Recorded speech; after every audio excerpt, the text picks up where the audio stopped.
Okay, we're looking at the knee today. The first thing we're going to do is outline the patella, one with pen, and note its movement during flexion and extension of the knee. So just looking at this knee here, we've got the patella wobbling medial and laterally. Quite flexible under the skin surface there.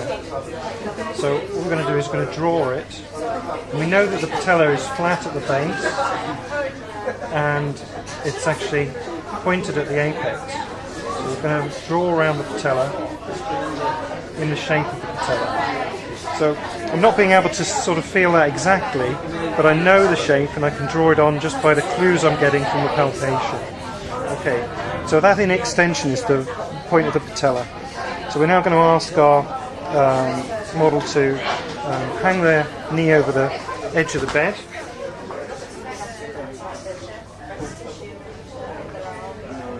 In flexion. And now we're going to see where the patella is now. And immediately the base of the patella is moved.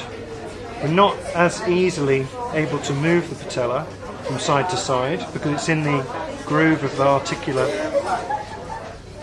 surface on the top of the femur, and it's not as easy to feel the apex because the patella tendon is now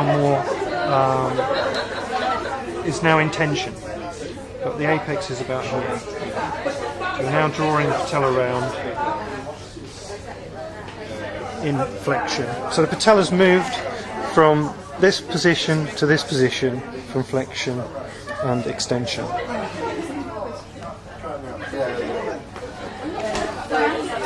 We're now going to look at the condyles of the knee. So we're looking first for the knee joint space. So we're starting with the edge of the patella, which you can feel here. So we're fixing the skin, moving the skin around. You can see this edge, this bony edge, which is the edge of the patella. So from that edge of patella, then we're starting to press in and to feel a bony prominence just below, circular, centered on the white dot there. And that is on the condyle of the femur. And then just moving anterior to that point, you can start to feel the edge of the femoral condyle.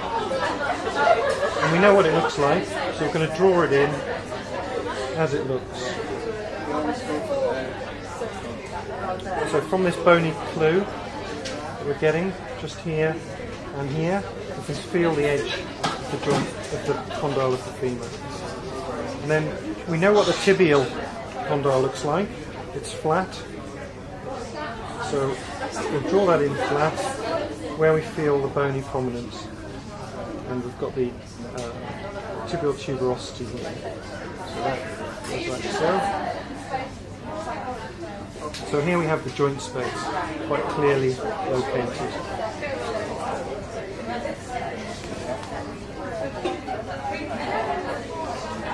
We're now looking for the lateral head of the fibula. So we're feeling for the joint space between the femur and the tibial plateau. And we're moving about a centimetre down and a centimetre back. And we're just putting the palm of our fingers onto the actual skin, moving the skin around, and it's quite clear that there's a bony point just about here. You can feel quite clearly. We're going to mark that, and again, we know what it looks like. We're going to draw it in. So we've now got the fibula, the tibia, and the femoral condyle. We'll mark that a bit bigger. Marked on here. So as our model now extends their leg and flexes their leg, we actually see the joint movement.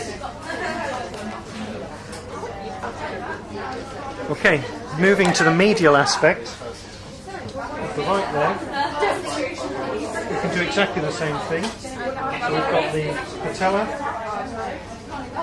we can draw in, and then we can feel for the femoral condyle, medial aspect this time. And again, I can feel the bony points. Put my thumb in there. And because we know what the shape of it, it's actually more rounded and it's easier to feel. And then looking at the tibial plateau, you know it's flat and straight, you draw it in here. Tibial tuberosity. So quite clearly, and we're looking for the epicondyle. I think the epicondyle is here. And obviously we don't have a head of fibula on the medial aspect. So the medial aspect is without the head fibula. So bring those two together, we get our model to extend their knee and flex the knee. That's the end of the knee.